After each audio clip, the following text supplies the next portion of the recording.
We are back with Pat Metheny. Let's take a look at our composition study number 1. So here's composition number 1. After we listen to it, we'll get into the details on where and how we've applied the techniques we talked about in this series. If you haven't seen any of the videos, I strongly suggest you do so before watching this video, because we're going to dive even deeper into the concepts that we've introduced in the series so far.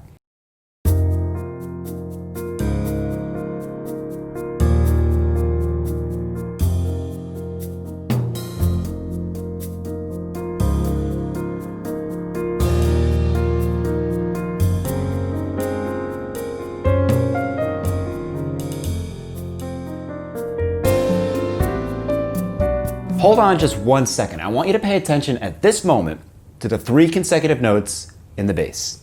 They are ascending in stepwise motion. This is going to be our driving force harmonically speaking.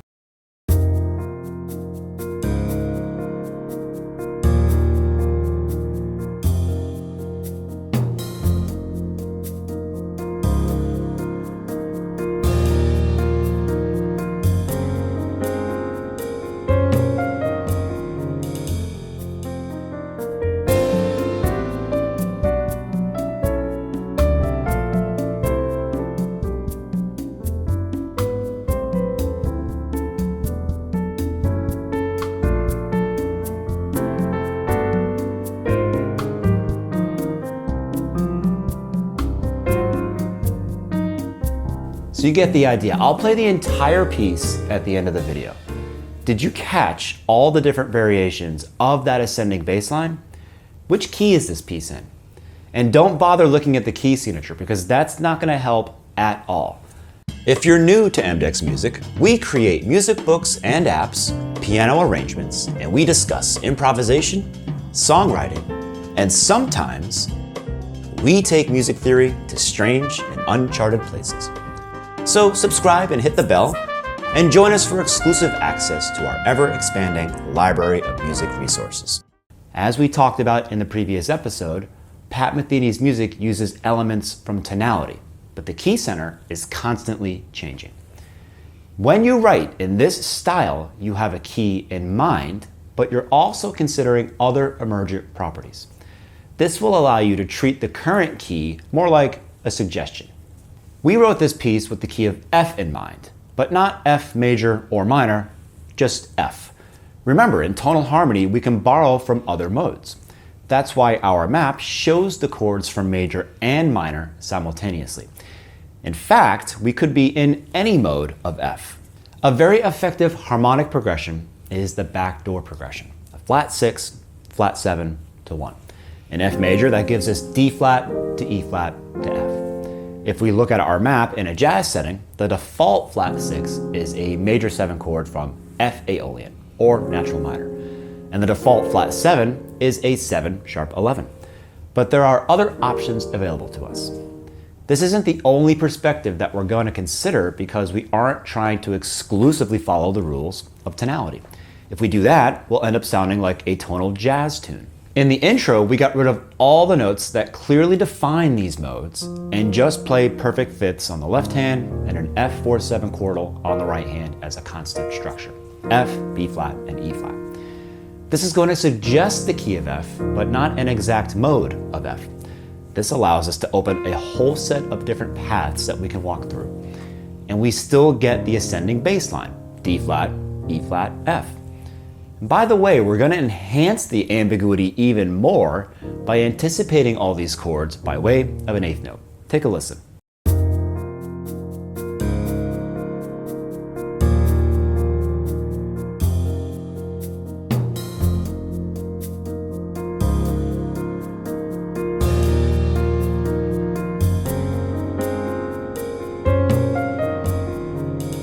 Did you notice how the last chord was a G flat major 7 Lydian? This chord is acting as a chromatic approach from above to our target, the F chord. This is another chord from the tonal landscape, the flat 2 major 7. And we use the C note, the sharp 11, to get that Lydian sound of the flat 2. This chord delays the arrival to our target, the F, making it a point of resolution. It tonicizes the F. Listen again.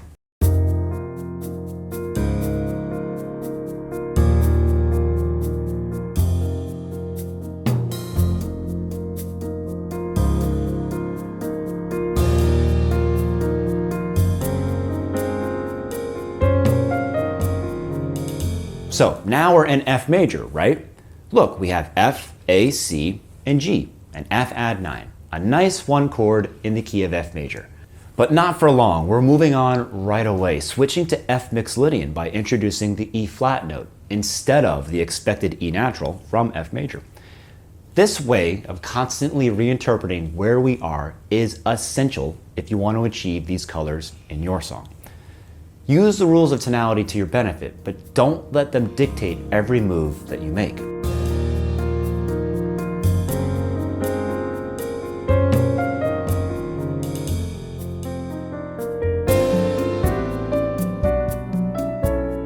And there's our theme.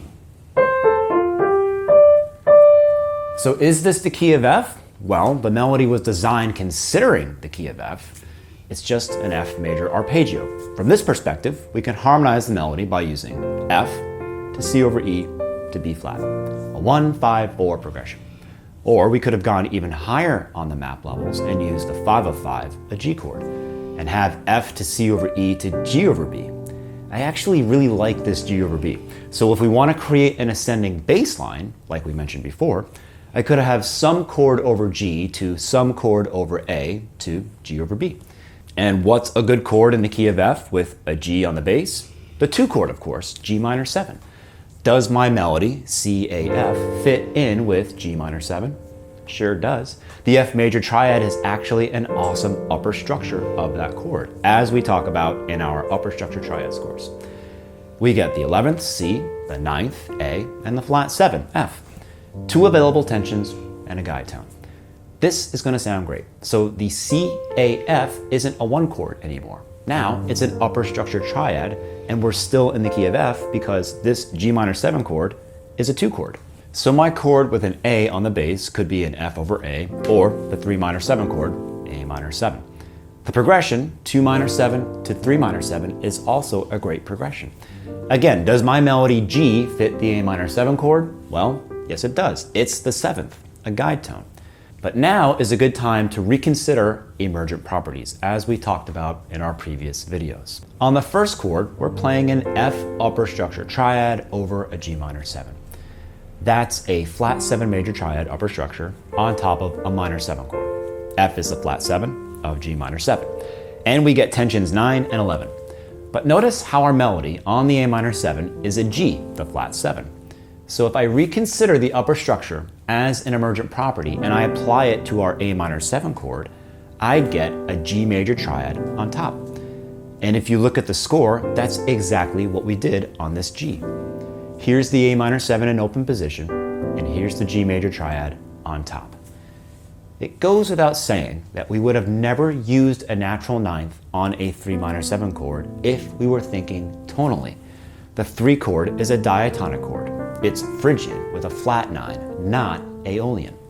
And we can reconsider another emergent property once again.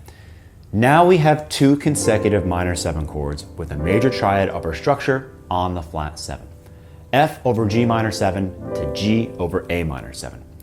Our next chord has a B as the bass and a D in the melody.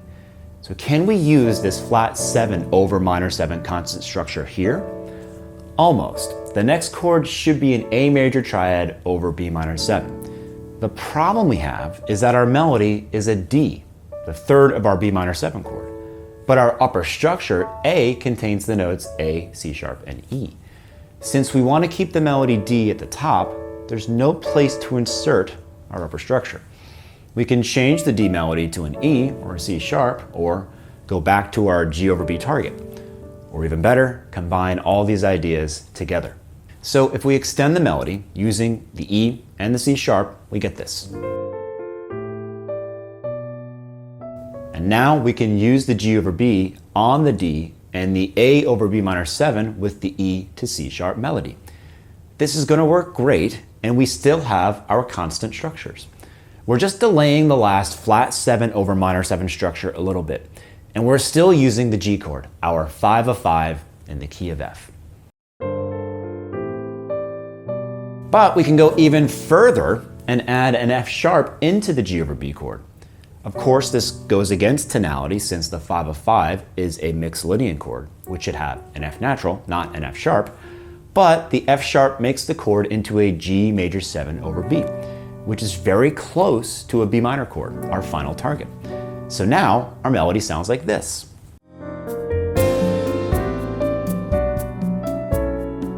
It probably also goes without saying that there are infinite paths to take, and we shouldn't always use theory to write. Sometimes it's better to just use your ears, write what you like, and forget about analysis or emergent properties or tonality altogether. But it's nice to know all these concepts so that we can use them to develop and push our ideas forward. In fact, on the second statement of our theme, we used a different path to harmonize our melody. Take a listen. In this case, we kept the G over B as our target. So this time, we delayed the ascending bass line G-A-B with a chromatic approach from above to the B. That's this C note right here. This gave us the opportunity to interpolate a secondary dominant of the 5 of 5 G over B, which is a D7. And instead of having the E C sharp extension of our melody, as in our first statement, we shifted that embellishment to an inner voice here.